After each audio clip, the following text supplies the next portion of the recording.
Episode 7 वहीं से शुरू होता है जहां पिछला एपिसोड खत्म हुआ था। ARGUS के गार्ड्स असली अमीलिया पर बंदूकें ताने खड़े हैं। वो हैरान है कि क्रिस को ये नहीं समझ आया कि वे एक नाजी नियंत्रित डायमेंशन में हैं, जबकि वहां झंडे और हिटलर की तस्वीर जैसी साफ संकेत थे। क्रिस बस कहता है कि उसने कभी नहीं कहा कि वो सबसे समझदार है। फिर दोनों मिलकर गार्ड्स को बेहोश कर देते हैं। जब डायमेंशन की अमीलिया पूछती है कि क्रिस क्या कर रहा है, तो वो कहता है कि वो उससे ब्रेकअप कर रहा है। जैसे ही और गार्ड्स आते हैं, क्रिस अमीलिया से उसे गले लगाने को कहता है और अपने जेटपैक से दोनों इमारत से बाहर निकल जाते हैं। उनकी लैंडिंग खराब होती है, लेकिन वे पीस साइकिल तक पहुंच जाते हैं और भाग निकलते हैं। दूसरी ओर विजिलेंटे अपने दूसरे सेल्फ से मिलता है, जो उसे बताता है कि इस आयाम में नाजियों ने द्वितीय विश्व युद्ध जीत लिया था। ये जगह माइनॉरिटीज के लिए सुरक्षित नहीं है। ये जानकर दोनों मिलकर अडेबायो को बचाने निकलते हैं। अडेबायो अब भी नस्लवादी भीड़ से भाग रही है। कीथ को उसके पिता का फोन आता है, जो उसे घर लौटने को कहता है। इससे सबसे खतरनाक पीछा करने वाला हट जाता है, लेकिन अडेबायो अब भी खतरे में है। वो एक घर में घुसती है और पूल में कूदकर दूसरी तरफ निकलने की कोशिश करती है, लेकिन भीड़ उसका पीछा करती है। तभी जूडो मास्टर आता है और उसे बचाता है। वो पूल में 2 टेलीफोन तार डाल देता है, जिससे अंदर मौजूद सभी लोगों को करंट लगने से वे बेहोश हो जाते हैं।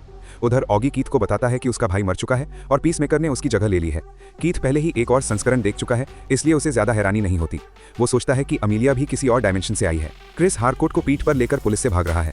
वे एक दूसरे को गले लगाते हैं, लेकिन तभी और पुलिस गाड़ियां आ जाती हैं। अचानक एक विस्फोट होता है और सभी पुलिस वाले उड़ जाते हैं। क्रिस का पिता और भाई वहां आते हैं, लड़ाकू पोशाक में, और कहते हैं कि अगर वे जिंदा रहना चाहते हैं तो उनके साथ चलें। अपने मूल डायमेंशन में फ्लैग और बोडो जेल से लूथर के एक इंजीनियर को निकालते हैं।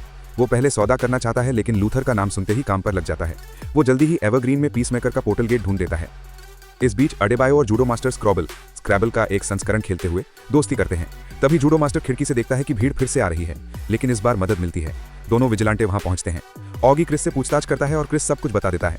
वो बस देखना चाहता था कि वो डायमेंशन कैसा है, और उसने गलती से वहां के पीसमेकर को मार दिया। वो कहता है कि वो जानना चाहता था कि परिवार होना कैसा लगता है। ये बात ऑगी को भावुक कर देती है। वो मानता है कि क्रिस गलत इंसान नहीं है, बस हालातों ने उसे हिंसक बना दिया। तभी विजिलेंटे खिड़की तोड़कर अंदर आता है और ऑगी को चाकू मार देता है। क्रिस सदमे में है। उसे लगता था कि इस डायमेंशन में उसका पिता नाजी नहीं है, लेकिन अब बहुत देर हो चुकी है। पुलिस एक और विस्फोट देखती है। कीथ अपना सूट इस्तेमाल करता है। फिर सभी अंदर घुसते हैं और एक बड़ा संघर्ष शुरू होता है। दोनों विजिलेंटे कई पुलिस वालों को मारते हैं और पोर्टल तक रास्ता बनाते हैं। कीथ क्रिस की ओर उड़ता हुआ सब कुछ तोड़ता है, लेकिन समूह उसे पकड़कर क्रिस के सामने उसे बुरी तरह पीटता है। क्रिस चिल्लाता है कि वे रुक जाएं और अपने भाई को गले लगाता है। उसे अपने असली कीथ की मौत की यादें सताने लगती हैं। उसे एहसास होता है कि समस्या डायमेंशन नहीं है, वो खुद है। वो जहां भी जाता है सब कुछ बर्बाद कर देता है। वो रोता है, लेकिन अडेबायो उसे तुरंत निकलने को कहती है।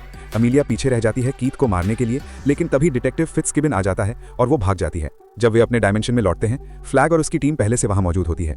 चौंकाने वाले तरीके से क्रिस क्वांटम अनफोल्डिंग चेंबर उन्हें दे देता है और खुद को गिरफ्तार करवा लेता है। वो कहता है कि उसके दोस्तों का कोई दोष नहीं है, उन्होंने ही उसे ये कदम उठाने को कहा। जूडो मास्टर भी उसकी बात का समर्थन करता है।